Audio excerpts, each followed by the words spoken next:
Hello friends, मैं सोनू कुमार। आप सभी को हंसपुरा टीसीपी चैनल में स्वागत है। फ्रेंड्स, आज नया टॉपिक पढ़ाने वाले हैं। चैप्टर का नाम है ऊंचाई एवं दूरी, हाइट एंड डिस्टेंस। इस चैप्टर से बोर्ड में 5 मार्क्स का क्वेश्चन हमेशा पूछते रहता है। 3 साल पूछा हुआ था। तो इस क्वेश्चन में अप्रोच है कि ज्यादा क्वेश्चन को समझना है। ये प्रश्न लिटरेचर में ज्यादा मिलेगा, मतलब पूरा भाषा मिलने वाला है और उस भाषा से चित्र यदि बना लेते हैं तो आप लोग को बहुत आसान हो जाएगा। तो यदि नहीं बनाना है तो हमारे बात नहीं है, हम सिखाते हैं कैसे उस लिटरेचर से सिंपल क्वेश्चन को हम कैलकुलेशन कर सकते हैं। तो सबसे पहले इस चैप्टर में कुछ 2-4 बातें हैं, उसको पहले हम जान लेते हैं कि क्या क्या पढ़ना है और कैसे इस क्वेश्चन को बना सकते हैं। तो सबसे पहले चीज जगह तुमको लेना है क्षैतिज रेखा के बारे में, दृष्टि रेखा के बारे में, ओनियन कोण के बारे में और अवनमन कोण के बारे में। मतलब ये 4 चीज त्रिकोणमिति में, मतलब ऊंचाई दूरी में 4 चीज बहुत इंपॉर्टेंट है और यह जानकारी आप लोग को पता होना चाहिए।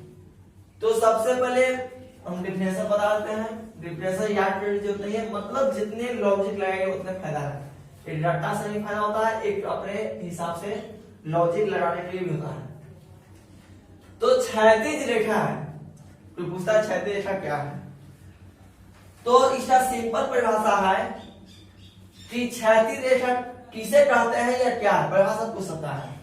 तो आप लोग बताइएगा कि क्षैतिज तल के समांतर, क्षैतिज 2 होता है, एक होता है क्षैतिज तल, एक होता है उदर होता है।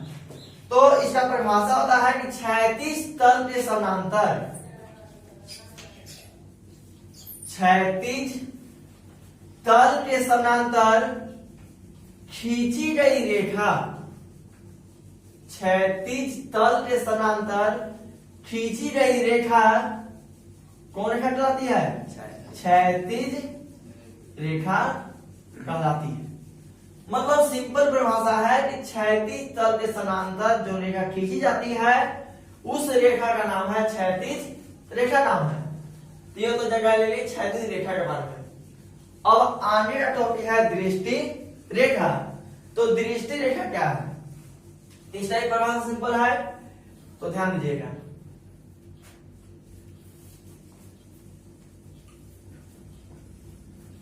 दृष्टि रेखा का परिभाषा बताते हैं। तो दृष्टि का मतलब होता है किसी का नेत्र, मतलब देखने वाला, और रेखा का मतलब खींची गई। तो यदि किसी मानव के, मानव के यहां नेत्र है, मानव का नेत्र है, तो मानव के नेत्र द्वारा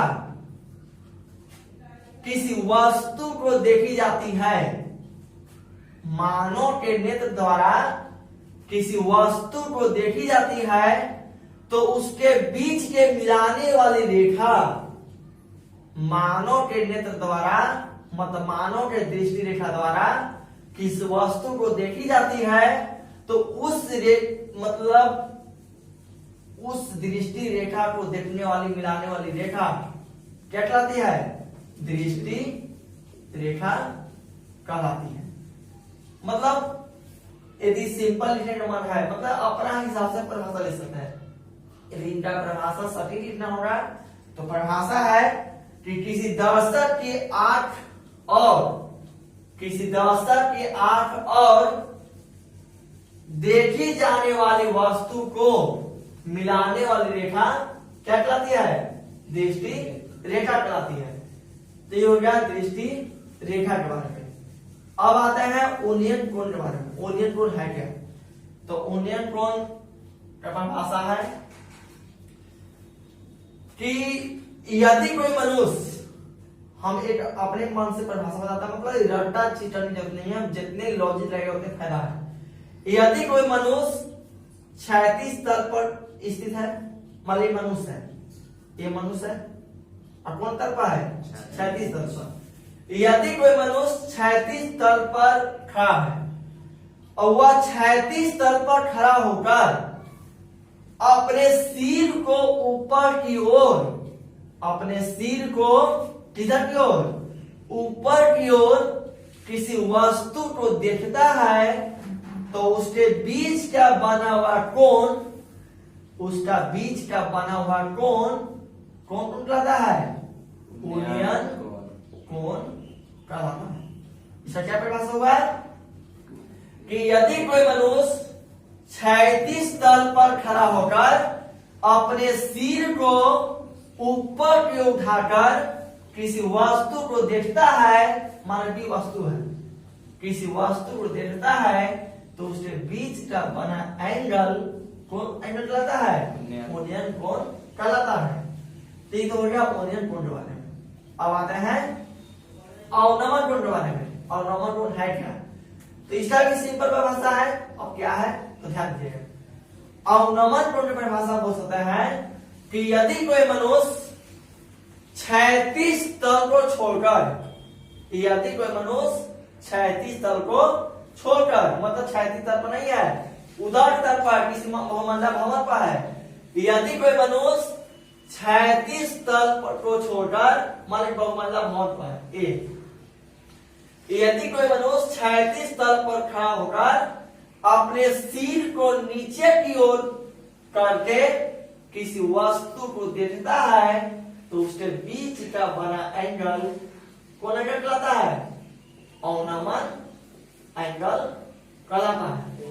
मतलब सिंपल परिभाषा है, कोई भारी परिभाषा नहीं है, अपना लॉजिक लगेगा कि उन्नयन कोण होता है कि यदि कोई मनुष्य 36 तल पर खड़ा होकर अपने सिर को ऊपर की ओर, मतलब सिर को ऊपर की उठाकर किसी वस्तु को देखता है, तो उसके बीच का बना एंगल उन्नयन कोण कहलाता है। यदि पूछता अवनमन कोण क्या है, तो साफा बताइएगा कि यदि कोई मनुष्य 36 तल को छोड़कर किसी बहुमंडलीय भवन पर खड़ा होकर अपने सिर को नीचे की ओर किसी वस्तु को देखता है, तो उसके बीच का बना एंगल अवनमन कोण कहलाता है। अब उन्नयन कोण और अवनमन कोण कहां बनता है, तो ध्यान दीजिएगा कि उन्नयन कोण और अवनमन कोण हमेशा क्षैतिज रेखा के साथ होता है। जैसे बताइए उन्नयन कोण बना, तो उन्नयन कोण बनाने के लिए एक रेखा चाहिए, और कौन रेखा चाहिए, क्षैतिज रेखा। जब तक क्षैतिज रेखा मिलेगा नहीं, जब तक उन्नयन कोण और अवनमन कोण बना नहीं सकते हैं, क्योंकि यहाँ अवनमन कोण बना तो क्षैतिज रेखा की जरूरत हुआ, यदि यहाँ उन्नयन कोण बना तो क्षैतिज रेखा की जरूरत पड़ता है। तो यह था ऊंचाई और दूरी का इंट्रोडक्शन। इस इंट्रोडक्शन में कुछ लंबा चौड़ा नहीं है, सिंपल है। तो आप लोग इस इंट्रोडक्शन को समझ लिए होंगे। तो अब चलते हैं आगे इस साइड की तरफ। अब इस साइड को बनाने से पहले हम बताएंगे इस लॉजिक कि इसमें क्या क्या कैसे क्वेश्चन बनता है। चलते हैं ऊंचाई दूरी बनाने से पहले कुछ इसका नियम कानून कि कैसे ऊंचाई दूरी को हम बना सकते हैं। तो ध्यान दीजिएगा, ऊंचाई और दूरी में बनाने का तरीका क्या होता है। तो ऊंचाई और दूरी में बनाने का तरीका सिंपल है, कैसे ये कर सकते हैं, कैसे किया जाता है। सबसे पहला तो ध्यान देना है आपको कि ऊंचाई और दूरी में 100% निर्भर करता है चित्र पर। यदि आप लोग को चित्र बनाने आ गया लिटरेचर से, तो आसानी से इस चैप्टर को हम 5 नंबर एग्जाम में बटोर सकते हैं। पहला बात ध्यान देना है। सेकंड बात ध्यान देना है कि यदि चित्र बन जाए तो उस क्वेश्चन में क्या यूज करें। तो यूज करने का तरीका है, तो ध्यान दीजिए, त्रिकोणमिति का 6 अनुपात होता है। तो जब त्रिकोणमिति में 6 अनुपात होता है, तो 6 अनुपात में कौन कौन अनुपात ऊंचाई दूरी में लगाया जाता है। तो सिंपल ध्यान दीजिए कि ऊंचाई दूरी में 3 त्रिकोणमितीय अनुपात ज्यादा यूज होता है, साइन, टेन और कॉस। मतलब ऊंचाई और दूरी में साइन, टेन और तीसरा कॉस का। तो इस तीन त्रिकोणमितीय अनुपात में सबसे ज्यादा तीसरा यूज होता है। तो ध्यान दीजिएगा 90% केस में तीसरा यूज होता है टेन का, मतलब 8% केस में साइन का यूज होता है, और 1 या 2% केस में तीसरा यूज होता है कॉस का होता है। मतलब इससे पता चला कि टेन का ज्यादा यूज होता है, साइन कम होता है, और उससे भी कम किसका होता है कॉस का। तो कैसे जानेंगे टेन रहेगा कि साइन रहेगा कॉस रहेगा, हमको तो पता नहीं है, तो बता रहे हैं। यदि त्रिकोणमितीय अनुपात में, ध्यान दीजिए, यदि त्रिकोणमितीय अनुपात में ऊंचाई और दूरी का क्वेश्चन हो, तो यदि प्रश्न में P दिया हो, P का मतलब क्या है, लंब के आधार, यदि लंब दिया हो अब आपसे कर्ण का मान पूछ रहा है। यदि त्रिकोणमितीय अनुपात में लंब दिया हो और कर्ण का मान पूछता है, तो पता है कि साइन, टेन, कॉस में किसका वैल्यू होता है, सूत्र जो P और H का रिलेशन होता है। तो आप बताइए किसमें होता है, तो थीटा यूज करेंगे, साइन थीटा यूज करेंगे। अब चेंज देगा, तो यदि P दे और H निकालना हो तो साइन यूज करेंगे, या उल्टा यदि H देता है अब आपसे P पूछता है तो वहां भी यूज करना है थीटा साइन थीटा। अब कहिएगा कॉसेट कर सकते हैं, कर सकते हैं, पर कॉसेट का यूज नहीं किया जाता है। अब आते हैं, यदि प्रश्न में P दिया हो और आपसे B पूछ रहा है, तो रिलेशन पता होगा कि P B का रिलेशन इन तीनों टर्म में थीटा होता है, टेन का यूज होता है। इनका उल्टा भी दे सकता है, यदि B दिया हो और P निकालना हो तो वहां भी यूज थीटा कर सकता है, टेन का। अब अगला, यदि प्रश्न में B दिया हो और H निकालना हो तो वहां थीटा यूज करेंगे कॉस का। B और H किसका रिलेशन होता है, कॉस का।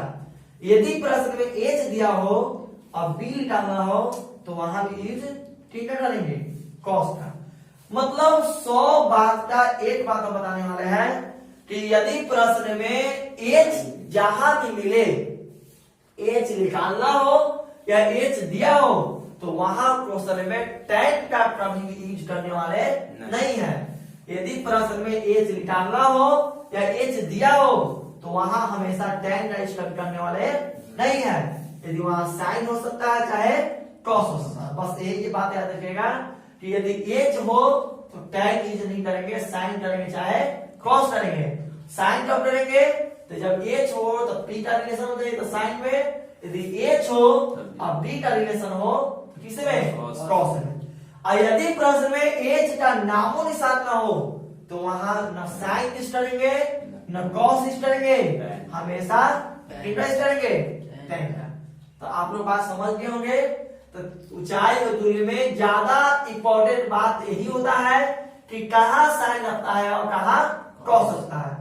तो ऊंचाई और दूरी में दो चीज ज्यादा इंपॉर्टेंट है, चित्र बनाना और चित्र के साथ साथ इनका यूज करना। साइन कब लगता है, कॉस कब लगता है और टेन कब लगता है।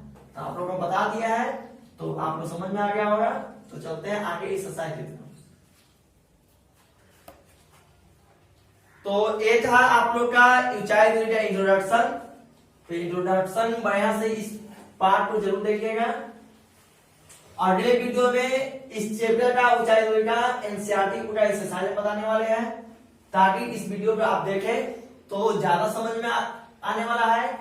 यदि आप लोग अभी तक सब्सक्राइब नहीं किए हैं तो मेरे चैनल को जरूर से सब्सक्राइब करें, शेयर करें और लाइक करें, ताकि मैं वीडियो डालें तो आपके पास अवश्य से अवश्य पहुंच सके। Thank you.